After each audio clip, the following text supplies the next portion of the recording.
Today we'll be taking our first look at the Tier VIII Tech Tree Soviet heavy cruiser, Petropavlovsk. And I'll warn you in advance, this game is not going to be the most impressive in terms of damage done that you've ever seen, nor are we going to be able to use the radar against any destroyers, but we will talk about the radar. I'm sure you can imagine how that would work. Instead, I think this game shows off the tankiness of the Petro and the effectiveness of its guns over time. But before we get into any action, let's start running down the stats. To begin with, Petropavlovsk has 45,500 hit points, which, on PC, this ship is widely regarded to be one of the most overpowered Tier 10s in the game.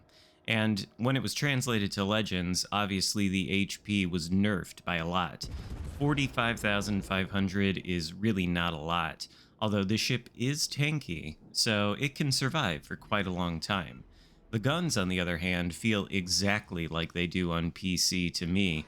There are 9 of them, they're 220mm in size, which might sound kinda small for a heavy cruiser, but the penetration is, in a word, incredible.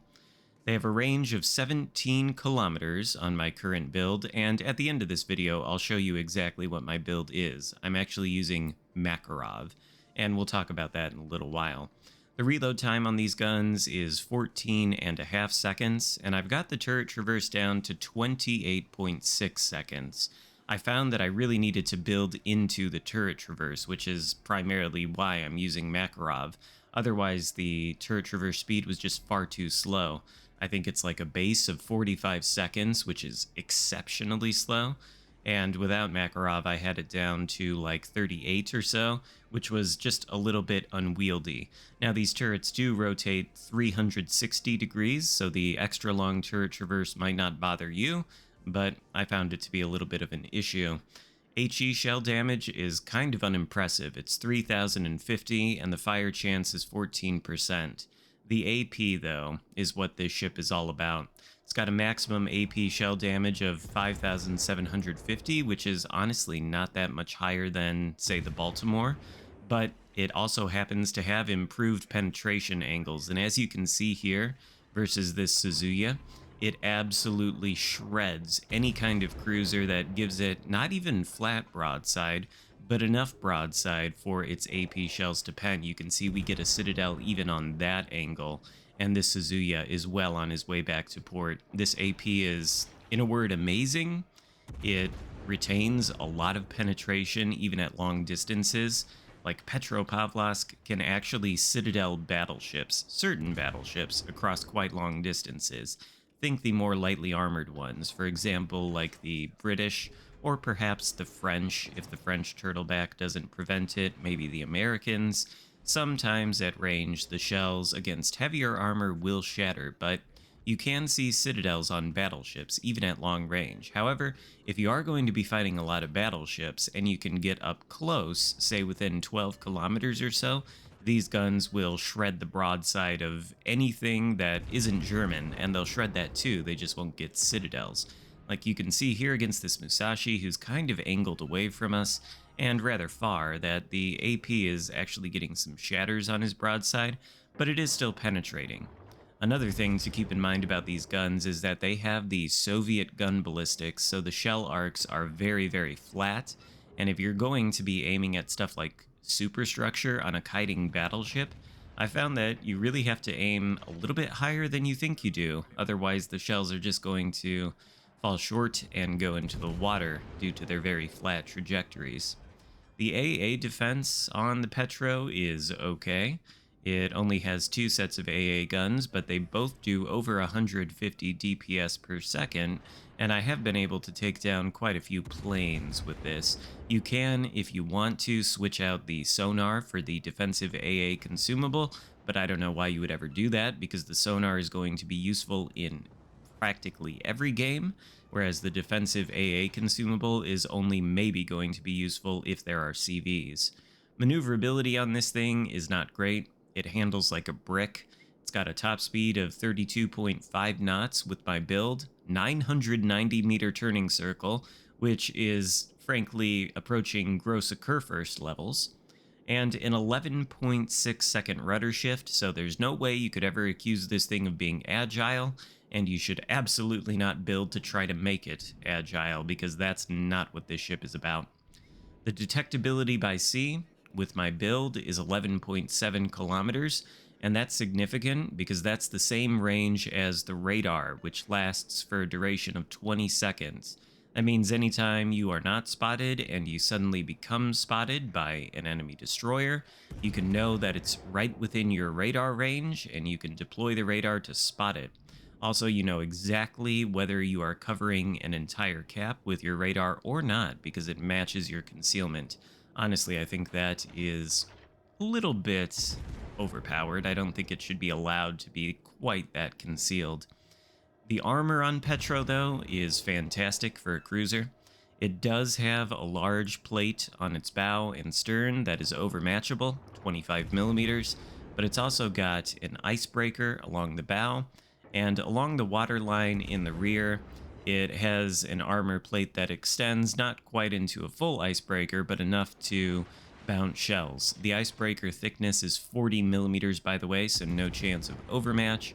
And the side armor is 35 millimeters along with the deck.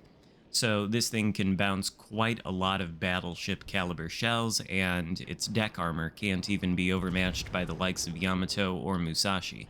We'll be able to see it bounce some shells as the game goes on, and in fact, in this sequence, its tankiness will come into play. Notice that we've taken the Alpha Cap solo. This game does have CVs in it, and I think CVs persuade enemy teams to form lemming trains like the red team has here. They're all concentrated on one side of the map, and you can see there, by the way, the Minnesota overmatching the bow plating on the front, but even so, he doesn't do a catastrophic amount of damage. Still, if you are going to be playing the Petro, then you have to be careful, at least, about your HP. This thing is very tanky, but it doesn't have a lot of HP. And if you're going to sit in one place, you need to be wary of the high explosive spam. If you do get lit on fire, the fire duration is only 30 seconds compared to the battleship fire duration of 60, so that's not a very long time, but you are not able to really spec into any kind of fire prevention skills being a cruiser.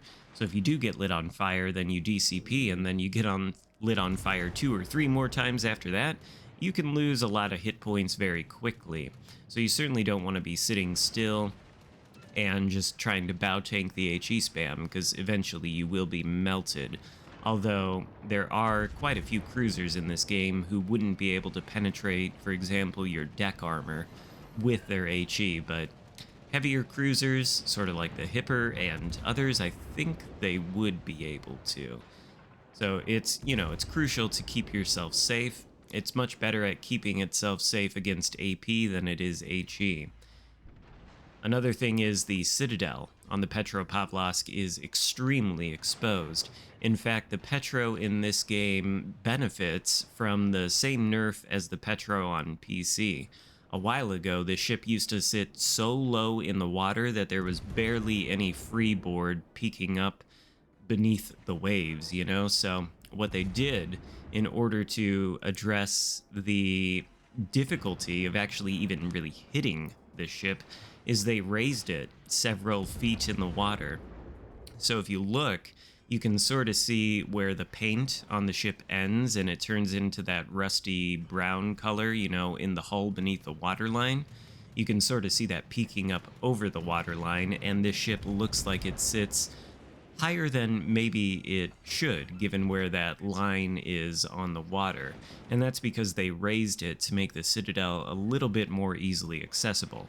If you are giving broadside in this ship, you can absolutely be dev-struck by practically anything with armor piercing, except, you know, maybe a destroyer or something. But cruisers, battleships, forget it. They will take you out if you show them broadside, so it is crucial that you protect it and angle.